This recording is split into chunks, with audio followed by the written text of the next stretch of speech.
సిజేపీ ఆందోళనల వెనుక పాకిస్తాన్ ఉందనే చర్చ ఇప్పుడు జరుగుతోంది. పాకిస్తాన్ ఫండింగ్ మాత్రం చేయడమే కాదు, దాంతో పాటు ఒక 480 సోషల్ మీడియా ఖాతాల ద్వారా అంటే ఈ fake news, fabricated news, AI videos circulate చేసింది భారత్ లో. అల్లర్లకు కారణమైంది అని చెప్పి కేంద్రం కూడా గుర్తించినట్టుగా వార్తలు వస్తూ ఉన్నాయి. ఆ సోషల్ మీడియా ఖాతాలను కూడా బ్లాక్ చేసినట్టుగా సమాచారం. అంటే మనం చూసాం కదా బంగ్లాదేశ్, నేపాల్, శ్రీలంకల్లో, అలాగే పాకిస్తాన్ లో కూడా అప్పుడప్పుడు యువత రోడ్ల మీదకి వస్తూ ఉంటారు. ముఖ్యంగా పిఓకేలో యువత రోడ్ల మీదకి రావడం, దాంతో కంపేర్ చేస్తూ భారత్ లో కూడా ఒక అస్థిరత ఉన్నది అని చెప్పేసి చూపించే ప్రయత్నం పాకిస్తాన్ న్యూస్ ఛానల్స్ చేశాయి. అండ్ పాకిస్తాన్ సోషల్ మీడియా ఖాతాల ద్వారా భారత్ లో కూడా ఒక విషం చిమ్మే ప్రయత్నం అయితే జరిగింది. ఎటకేలకు కేంద్రం గుర్తించింది, ఆ సోషల్ మీడియా ఖాతాలను అయితే బ్లాక్ చేయడం జరిగింది. అంటే భారతీయ జనతా పార్టీ నాయకుల వెర్షన్ ప్రకారం విదేశీ శక్తుల హస్తం ఉంది అని చెప్పేసి, ఆ విదేశీ శక్తుల్లో పాక్ కూడా ఉందా, ఏమంటారు? అంటే మనం ముందు టాపిక్ లో మాట్లాడుకున్నాం, ఖచ్చితంగా విదేశీ శక్తుల ప్రమేయం ప్రవాక్యం లేకుండా లేదు.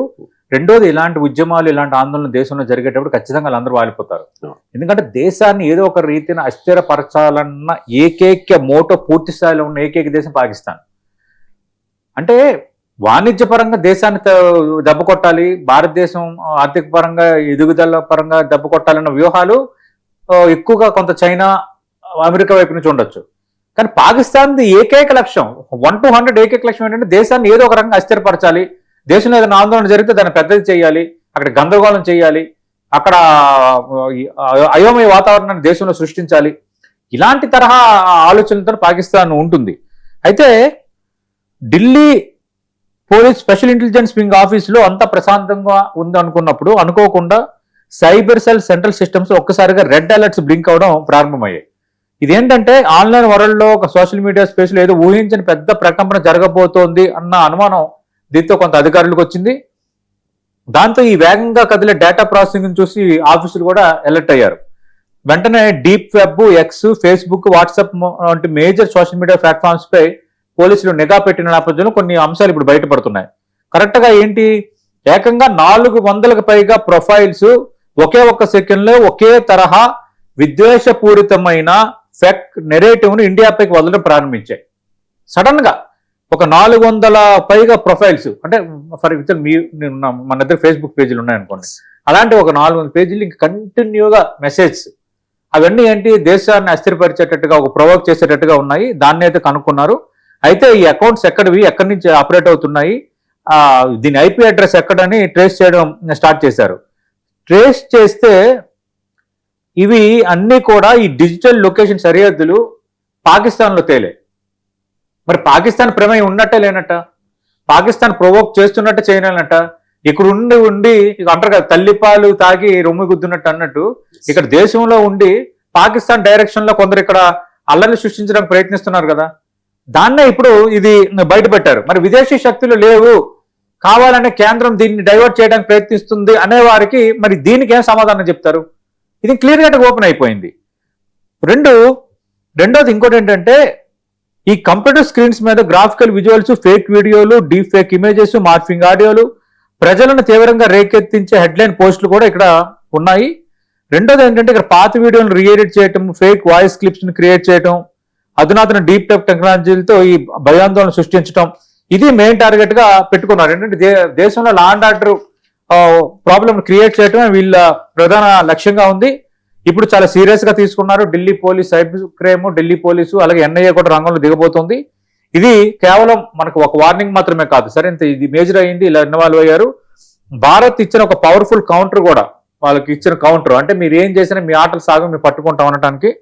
వారంలో ఢిల్లీ సైబర్ సెల్ బృందాలు రోజులు 24 గంటలు, వారంలో 7 రోజులు, అంటే ఇక రెస్ట్ లేకుండా, రెస్ట్లెస్ గా నాన్ స్టాప్ గా ఆన్లైన్ స్పేస్ ని మానిటర్ చేస్తూనే ఉన్నాయి. ఏ చిన్న డార్క్ అకౌంట్ కనిపించినా వెంటనే ఐటీ యాక్ట్ ప్రకారం దాన్ని శాశ్వతంగా బ్లాక్ చేస్తున్నారు. ROIB లాంటి సెంట్రల్ ఇంటెలిజెన్స్ ఏజెన్సీలతో కలిసి ఒక హై లెవెల్ ఆపరేషన్ ఇప్పుడు రన్ చేస్తున్నారు. ఈ డిజిటల్ వార్లు కేవలం పోలీసులు, సెక్యూరిటీ ఏజెన్సీలు పోరాడితే చాలదు, పోలీసులు పట్టుకున్నారు కాబట్టి, సెక్యూరిటీ ఏజెన్సీలు వెలికి తీస్తున్నారు కాబట్టి ఇంక అయిపోయింది అనుకుంటే కాదు. ఖచ్చితంగా ఈ సైబర్ వేదికగా జరుగుతున్న యుద్ధంలో ప్రతి భారతీయ పౌరుడు నిజంగా భరతమాతపై మీకు ప్రేమ ఉంటే, దేశం పట్ల మీకు గౌరవం ఉంటే, దేశం స్వాతంత్రం కోసం ప్రాణాలు అర్పించిన స్వాతంత్ర సమరయోధుల పట్ల మీకు గౌరవం ఉంటే ఖచ్చితంగా ప్రతి భారతీయ పౌరుడు కూడా విజిలెన్స్ ఆఫీసర్ అవ్వాలి. ఇలా ఏ విధంగా అయితే ఈ ఫేక్ అకౌంట్స్ నుంచి వస్తున్నాయో, ప్రొవోకింగ్ స్టేట్మెంట్స్ వస్తున్నాయో, ప్రొవోకింగ్ మెసేజ్ వస్తున్నాయో, మీకు ఎక్కడ ఫేస్బుక్ లో కనిపించిన ఏం చేసిన వెంటనే బ్లాక్ చేయటం, అనుమానంగా ఉంటే వెంటనే పోలీసులకు తెలియజేయడం అనేది ఖచ్చితంగా చేయాలి. ఫస్ట్ రూల్ ఏంటంటే చెకింగ్ అండ్ వెరిఫికేషన్. సోషల్ మీడియాలో ఏది కనిపిస్తే దాన్ని గుడ్డిగా నమ్మొద్దు. అలాగే వాట్సాప్ కో ఎక్స్ కో ఒక సంచలన వీడియో లేదా పోస్ట్ రాగానే ఆవేశంతో దాన్ని షేర్ బటన్ కొట్టి ఇద్దరికి పంపించొద్దు. ఫ్యాక్ట్ చెక్ చేయండి.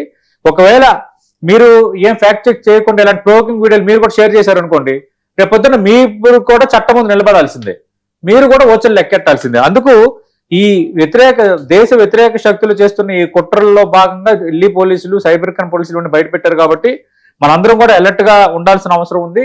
మనం విదేశీ కుట్రలను ఎదుర్కోవడానికి సరిహద్దుల్లోని తుపాకీ పట్టుకుని నిల్చోక్కర్లేదు. ఇక్కడ కూడా మనం అలర్ట్ గా ఉండి దేశంపై ప్రేమ ఉంటే ఆ యుద్ధంలో పాల్గొనాలి.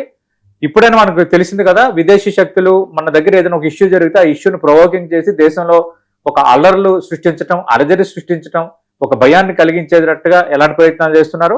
అందుకు ప్రతి భారతీయుడు అలర్ట్ గా ఉండాలి. ప్రతి భారతీయుడు విధిగా తన బాధ్యత నిర్వర్తించాలి.